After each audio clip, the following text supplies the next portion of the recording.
Biofuel ഉൽപാദന രംഗത്ത് ചുവടുറപ്പിക്കാൻ കേരളത്തിൽ നിന്നുള്ള സെൻട്രിയൽ ബയോഫ്യൂൽസ് രംഗത്ത് ഗോവയിൽ ധാന്യാധിഷ്ഠിത എഥനോൾ പ്ലാന്റ് സ്ഥാപിക്കും.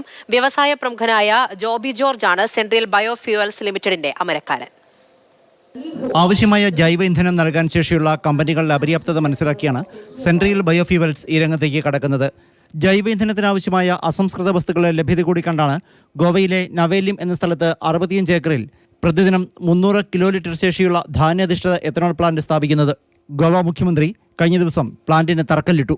അടുത്ത വർഷം പ്ലാന്റ് കമ്മീഷൻ ചെയ്യുമെന്ന് Centrial Biofuels Limited MD Joby George അറിയിച്ചു. ഇതിൻ്റെ പ്രാരംഭ വർക്കുകളെല്ലാം ഓൾറെഡി ഗോവയിലെ നവേലിം ഇൻഡസ്ട്രിയൽ ഏരിയയിൽ സ്റ്റാർട്ട് ചെയ്ത് കഴിഞ്ഞു. 26 അവസാനത്തോടു കൂടി ഇതിൻ്റെ പ്ലാന്റിൻ്റെ കമ്മീഷനിങ് ആണ് ഞങ്ങൾ പ്ലാൻ ചെയ്യുന്നത്. പ്രധാന എണ്ണ കമ്പനികളുമായി ധാരണയിലെത്തിയതായും അദ്ദേഹം പറഞ്ഞു. ബയോഫ്യൂവൽ ഉപയോഗത്തിലൂടെ ആനുപാതികമായി ക്രൂഡ് ഓയിലിന്റെ ആവശ്യകത കുറയ്ക്കാം.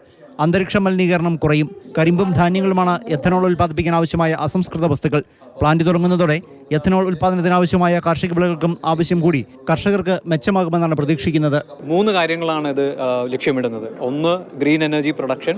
2, ഇതേപോലെ ഗവൺമെന്റിന്റെ എത്തനോൾ ബ്ലെൻഡിംഗ് പ്രോഗ്രാമിൽ പാർട്ടിസിപ്പേറ്റ് ചെയ്തിട്ട് ഫോറിൻ എക്സ്ചേഞ്ച് റിസർവ് കുറയ്ക്കുക. 3, ബൂസ്റ്റ് ദ റൂറൽ എക്കോണമി. മുൻ DGP ടോമിൻ തച്ചങ്കരിയാണ് company chairman. Joby George managing director. Doctor KC Chandrasekharan Nair, doctor Abdul Salam, James Mathew, doctor Sabu Thomas, U Chiranjeevi, AG Varghese തുടങ്ങിയവരാണ് സെൻട്രിയൽ ബയോഫ്യൂവൽസിന്റെ ഉപദേശകർ. മാതൃഭൂമി ന്യൂസ്, കൊച്ചി.